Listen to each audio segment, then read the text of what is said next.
Hello, my name is Jekaterina Urmet. I joined the MA UX design course with quite strong skills in graphic design and a good understanding in research methodology.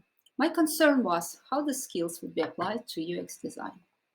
After completing the initial self-reflection on the UX design professional skill set undertaking at the beginning of this module, I have identified the weakest areas of mine at the moment: UX strategy and planning and user research.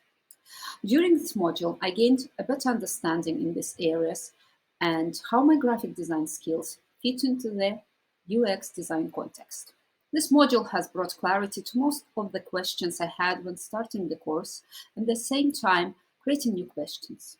Introduced to Agile framework methods, I struggled to understand this approach and its benefits compared to waterfall approach that I used before when working as single designer. Learning structured an Agile framework, and me trying to apply Agile during rapid ideation sessions by planning activity in mini sprints, aiming to keep the ideas open for further development, creating a persona, user interviews, testing, and ongoing reflections helped me gaining a better understanding of its benefits. I still need to develop my understanding on Agile further. I found rapid ideation sessions very beneficial when I could apply what was learned in practice. As rapid ideations were quite open to interpretation, especially the first one, I felt a bit lost and needed to create a frame to lean on in order to find the right focus. Learn from the Design Thinking Playbook by Lubric and others, Design Thinking Microcycle and UX Project Planning Strategy supported my project development and shaped my initial understanding within UX strategy and planning, user research, testing, prototyping, and evaluation. As Jablonski says, creating a persona is an important action. Applying it in both rapid ideation sessions helped me to focus on empathy and keep in mind that I am not creating the design for myself, but for people with different views, needs, expectations, and values. User interviews and Wizard of Oz testing were very useful in supporting decision-making and were effective due to received feedback that helped outline further ideas. When working on a digital prototype for second rapid ideation, I experienced the design being too heavy for the computer to process and some delay in clicking occurred. It brought the user interaction experience quality down. That was a good learning curve for me.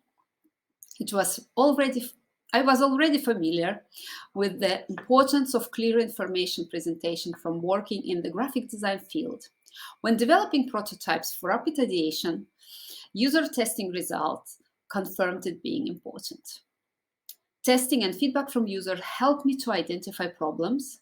Experimenting with visual elements, text readability, information architecture, motivational elements, and usability of buttons on the screen was helpful experimentation to achieve a good usability level in prototypes. The experience from the learning would not be as beneficial without reflective discussions with peers. The effectiveness of the peers' feedback during this module was mainly focused on encouragement and was not very constructive to improve on work. One reason for that is that we do not feel yet confident in UX design. Secondly, no one wanted to upset other members of the team. I solved this problem by asking specific questions for the feedback so peers could answer this. This way, the feedback was helpful to identify areas of further improvement. Of course, the feedback and discussions with lecturers were very useful as they are professionals in the subject and could give very constructive feedback on how I could bring my work to a higher level. I loved all the elements of the UX project development so far, but I feel that is too early for me to outline my professional focus. Looking back to initial reflection, I want to build more confidence in UX usability testing.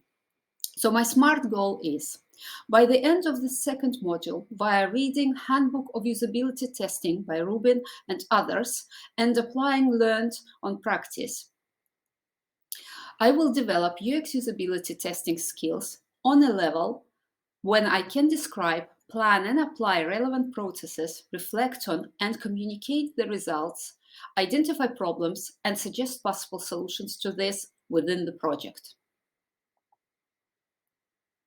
Thank you.